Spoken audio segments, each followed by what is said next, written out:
What should you be picking up for November 2021 for future formats? Well, I'm here to answer that question for you guys.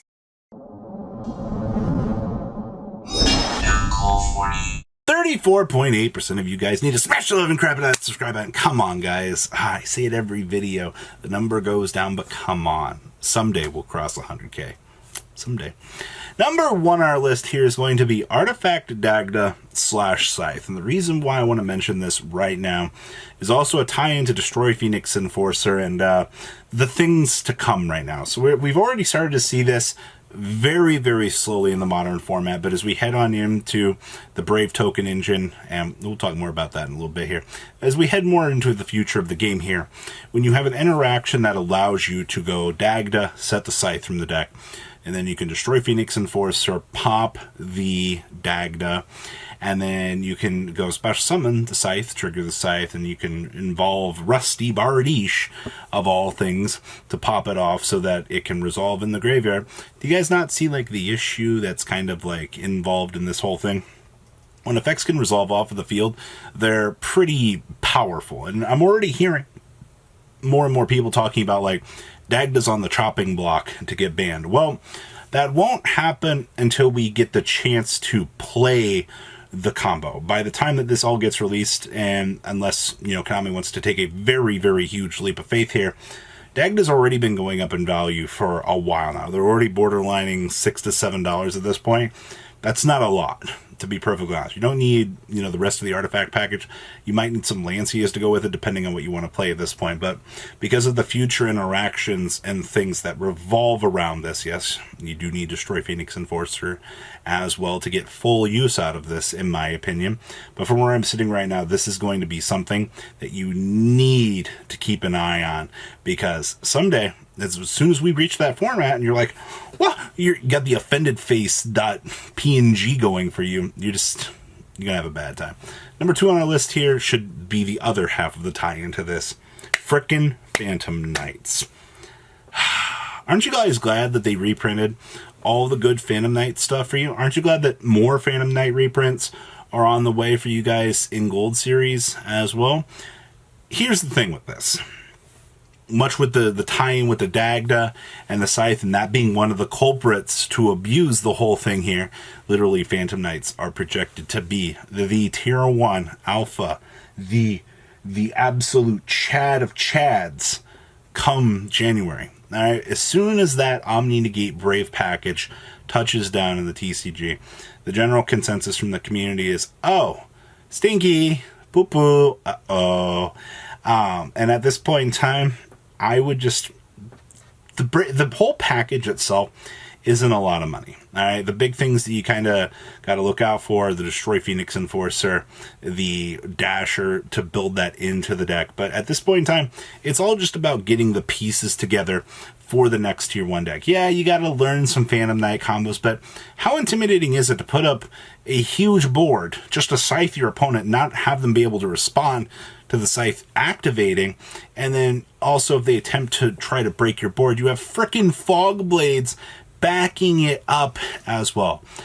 You know, traps are a very unfair thing in Yu-Gi-Oh! Because when you see them, they're usually pretty frickin' deadly.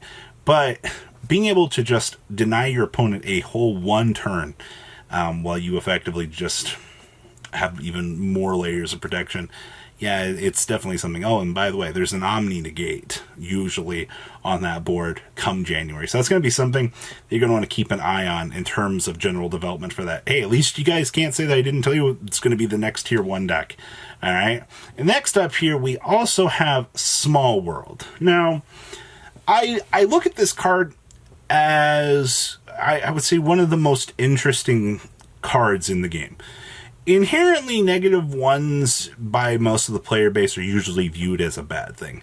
I think a lot of players just kind of toss them to the wayside, and they're like, you know, like, why do I want to play this garbage, Robbie? Well, Small World, being that it effectively gives you access to a huge armada of combo pieces, and even in like modern times here, we've just recently came off of a Prank Kids list seeing success with this. We saw a Madolche list coming out of the OCG that was also playing Small World. The general consensus I see from a lot of like the player base is just play Small World in your deck, in your tier 2 deck to get it going.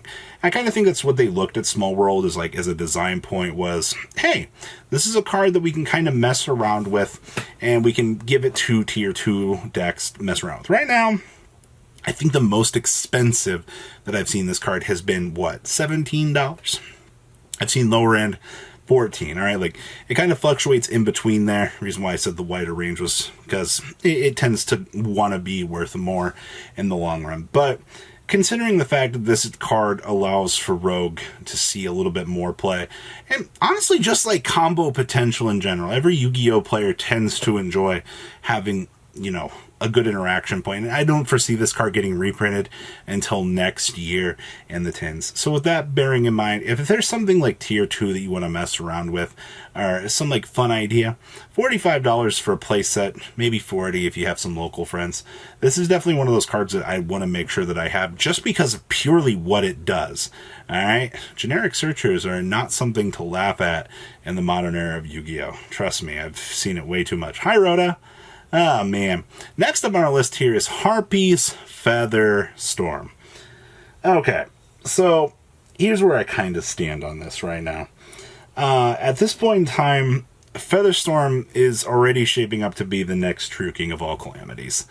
And the reason why I'm putting it on the pickup list is I don't think we're going to... It's not seeing enough play at this point to kind of kick it out of the format. It's just kind of growing in the back of the room. Right now, all the Lyricalist Tri-Brigade decks, I mean, even Pure Tri-Brigade is playing it because Samorg, right? Like, ending on Samorg Link with that backing it up is pretty bad. But being able to shut off your opponent's entire effect monsters for an entire turn is crazy. Floodgate-like effects, and once again, modern era Yu-Gi-Oh!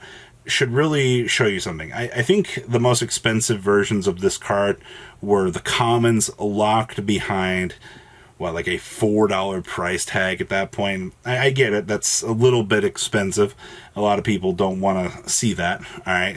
Like, oh, all Yu-Gi-Oh! Should be fair and affordable, and I get that. But, man, having watched this card resolve, this card is literally the nuts. I watched an entire Drytron player, Dark Ruler No More, the bird player.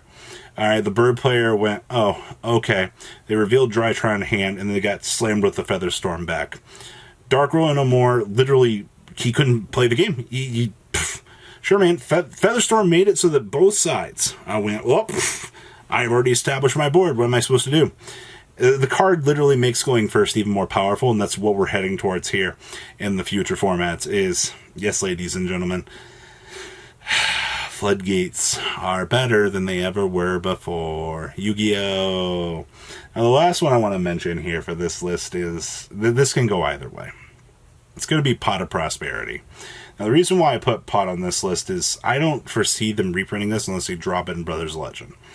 And because this card is already sitting at $140, that's super unobtainable. But a lot of the decks that are playing this card right now, I'm kind of hearing the same thing. It is good when it goes. Right? Like, if you're playing the Destroy Phoenix Enforcer package in Sword Soul, Prosperity is kind of like mandatory at that point. But 10E build is playing Desires. Alright, so you trade off for the search ability versus the draw ability. And going forward here, I think that this card really only gets better as the further formats go on. If you're planning on playing something, I don't think it's going down anytime soon unless a reprint is around the corner. So this is more of a, if you're thinking about it, get them. I mean, we're knees deep in regional season already. So it's all just kind of things to consider at this point. So I'll leave that one up to you guys to decide on what do you want to do. Do you think Prosperity is something to focus on right now, or is it something just to play something with Desires, like as a counterpoint? That one is up in the air, but everything else on this list looking pretty freaking good for the current format, at least going forward here. Hey, you pick up Phantom Knights, you're good to go for, what, like 4 months at this point. So, guys, please, leave a comment down below, tell me what you guys think. Smash the loving crap out of that subscribe button so you guys don't miss out on more awesome content. And as per usual, I will see your beautiful faces back here later on in the day with some more cool, awesome content. Peace out, guys. Have a good one. Thank you, patrons, for making the ride never truly end. Without you guys' support, well, I would probably be doing Truffle Shuffle videos for a living. Guys, please check out Vanquill40 for all of your Cardfight Vanguard content brought to you by Vanquill40. And if you are looking to pick up singles, check out mquillgames.com for your trading card game needs. Thanks for watching, everybody.